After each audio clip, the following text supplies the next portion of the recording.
आयत नंबर 33 में अल्लाह सुब्हानहू तआला क्या फरमा रहे हैं कि रसूलुल्लाह सल्लल्लाहु अलैहि वसल्लम को भेजने का क्या मकसद था। एक्चुअली वो मकसद जो रसूलुल्लाह का था वही तो हमारा मकसद है। तो हमें याद कराया जा रहा है कि तुम्हारा क्या मकसद था, तुम क्या भूल चुके हो कि आऊज़ु बिल्लाहि मिनश शैतानिर रजीम, सूरत तौबा आयत नंबर 33। अल्लाह अकबर। अल्लाह सुब्हानहू तआला फरमाते हुवल्लज़ी, वही है जिसने, कौन? अल्लाह सुब्हानहू तआला, अरसला, भेजा, रसूलहू, अपने रसूल को, बिल हुदा, हदायत के साथ, व दीनिल हक, और हक दीन के साथ।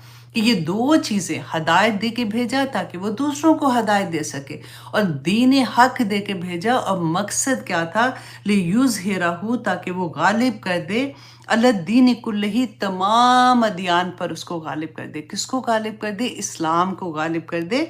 वलौ करिहल मुशरिकून, कि ख्वाह मुशरिकों को वो बुरा ही लगे।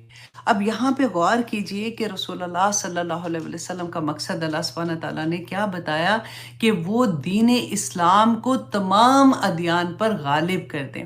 ना सिर्फ रसूलुल्लाह सल्लल्लाहु अलैहि वसल्लम, सहाबा की ज़िंदगी आप पढ़ के देखिए कि रसूलुल्लाह सल्लल्लाहु अलैहि वसल्लम को जब सेकंड वही आई थी, पहली वही आई थी इक़रा बिस्मि रब्बिकल लज़ी, वो हम सबको पता है, और सेकंड कौन सी थी? सूरत अल मुद्दस्सिर, या अय्युहल मुद्दस्सिर कुम फ़अंज़िर, कि खड़ा हो जा और लोगों को बता, लोगों को डरा, लोगों को गाइड कर कि अल्लाह सुब्हानहू तआला क्या कहते हैं। वो जिस तरह की चीज़ों में मुब्तला हो चुके थे उससे उनको निकाल और उनको बता कि अल्लाह सुब्हानहू तआला का क्या पैगाम है।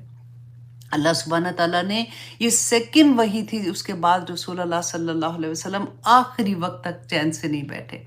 और आप देखिए कि उनकी ज़िंदगी में कितना टाइम था, तो 23 साल टोटल अगर टाइम देखें, 13 साल मक्का के थे और 10 साल जो थे उनके मदीना में थे, 23 साल बनते हैं ना।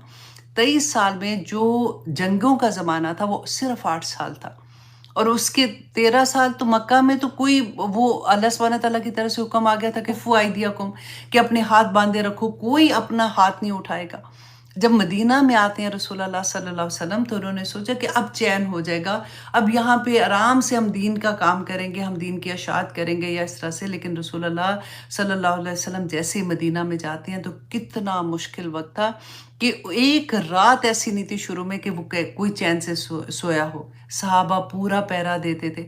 मुशरिकीन मक्का ने यहूद के साथ आके बात की, और वो जो लोग वहाँ पे थे, जो मदीना के लोग थे, उनको पैगाम भेजा कि देखो तुम अगर इनको यहाँ से, ये बेदीन लोग हैं, वो ये समझते थे ना, क्योंकि वो तो खाना काबा के मतवल्ली थे, कि ये बेदीन लोग तुम्हारे पास आ गए हैं, तुम इनको यहाँ से निकालो।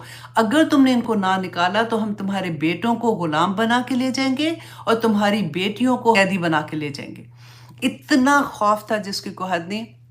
और रसूलुल्लाह सल्लल्लाहु अलैहि वसल्लम ने फिर जाके उनके साथ मायदा किया था, और उसके बाद से आप देखें कि दूसरी सेकंड हिजरी में बदर हुई है। ये 8 साल के दौरान में इस्लाम कहाँ तक फैल गया था, और हज़रत उमर के ज़माने में तो 1/3 दुनिया मुसलमान हो चुकी थी। आज हम क्या कर रहे हैं? क्या हमारे ज़हन में भी ये चीज़ है कि नबी सल्लल्लाहु अलैहि वसल्लम के बाद ये काम हमारे ज़िम्मे है? क्या इस्लाम का काम करना जो है वो तबलीगी जमात नहीं करना है? किधर ये लिखा हुआ है? देखिए, जो अहले किताब थे ना, तौरा का फॉर एग्जांपल मैं आपको देती हूँ कि वो तो सिर्फ उनके आलिम दीन के हाथ में होती थी। अगर उनको कोई मुश्किल होती थी तो वो उनसे जाके पूछते थे, जिससे वो फतवा चेंज कर देते थे या वो बात चेंज कर देते थे। लेकिन हम मुसलमान जो हैं, हमारे हर घर में एक एक बच्चे के हाथ में कुरान है ना, तो फिर भी हमें समझ ना आए तो फिर देखिए हम कहाँ जाएंगे। रसूलुल्लाह सल्लल्लाहु अलैहि वसल्लम के बाद वो कोई दिरहम और दिनार छोड़ के नहीं गए थे। नबियों की विरासत क्या होती है कि जो उनका मिशन है वो लेके आगे चलने का है ना। तो क्या ये मिशन जो है वो तबलीगी जमात करेगी? क्या ये मिशन जो है ये आलिम दीन करेंगे? क्या ये सिर्फ 2-3 लोग जो हम जैसे लगे हुए हैं बात करने के लिए, क्या वो करेंगे? ये हर कुंतुम खैरा उम्मतिन उखरिजत लिन्नास में से हर बच्चा, बड़ा, बूढ़ा, जवान, हर एक का ये काम है कि अल्लाह सुब्हानहू तआला के दीन की बुलंदी के लिए काम करे। अस्सलामु अलैकुम व रहमतुल्लाहि व बरकातुहू।